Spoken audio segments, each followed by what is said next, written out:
Assalamualaikum warahmatullahi wabarakatuh. Salam sejahtera bagi kita semua. Hidup mahasiswa, hidup rakyat Indonesia. Hari ini saya berdiri di hadapan kalian bukan sekedar membawa suara, tetapi membawa luka. Luka atas nama demokrasi yang katanya hidup, namun kerap dibungkam ketika rakyatnya mulai bersuara. Hari ini saya berdiri bukan sebagai individu, tapi sebagai representasi dari suara-suara yang tak terdengar, dari mulut-mulut yang dibungkam, dan dari nurani-nurani yang dipenjara hanya karena kata. Teman-temanku, di negeri ini kita tumbuh dengan janji bahwa kita bebas bersuara, bahwa demokrasi adalah rumah kita.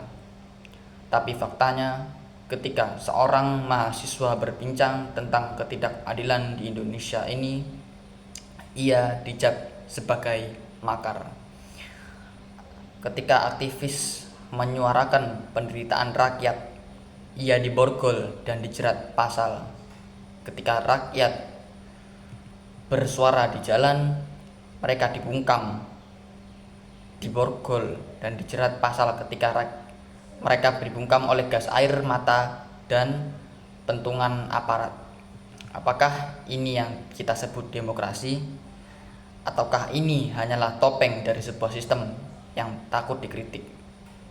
Kita hidup di zaman di mana kita bisa lebih berbahaya dari peluru.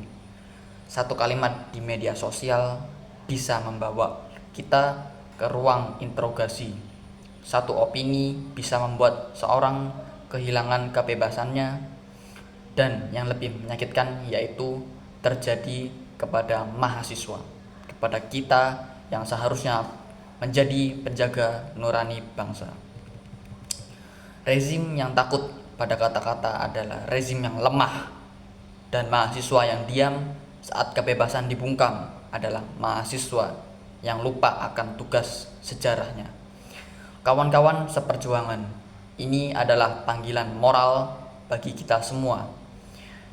Mari kita lawan ketakutan ini, bukan dengan kekerasan, tapi dengan keberanian intelektual, dengan tulisan, dengan diskusi, dengan aksi damai.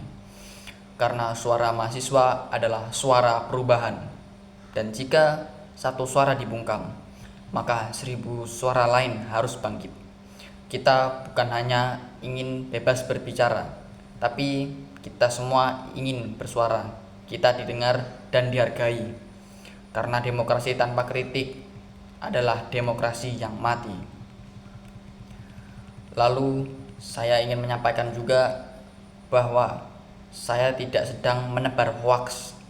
Saya hanya ingin mengingatkan kepada kita semua bahwa kebenaran tidak pernah lahir dari keheningan, dan kebebasan tidak akan datang dari diamnya nurani. Konstitusi negara ini, yaitu UUD 1945 pasal 28E ayat 3, dengan jelas menyatakan bahwa setiap orang berhak atas kebebasan berserikat, berkumpul, dan mengeluarkan pendapat. Tapi pernyataan ini, hari ini apakah kita benar-benar bebas? Ataukah kebebasan itu hanyalah berlaku jika tidak mengganggu kekuasaan? Kita menyebut negara ini adalah negara demokrasi, tapi realitanya kritik dibalas penangkapan, opini dibalas pelaporan, dan demonstrasi dibalas resepsi. Dan mahasiswa yang seharusnya menjadi corong suara untuk rakyat justru mulai dijadikan target kriminalisasi oleh aparat-aparat. Teman-teman, jangan lupakan sejarah tahun 1998. Rezim otoriter tumbang bukan karena senjata, tapi karena keberanian mahasiswa. Karena mahasiswa tidak diam, karena mahasiswa berani berkata cukup. Hari ini semangat itu kembali dipanggil. Karena yang kita hadapi bukan hanya pembungkaman, tapi pengaburan makna kebebasan itu sendiri. Kawan-kawan, jangan takut berkata benar, jangan takut memperjuangkan kebebasan. Hidup mahasiswa, hidup rakyat Indonesia, lawan penindasan, tegakkan keadilan, rebut ruang demokrasi kita.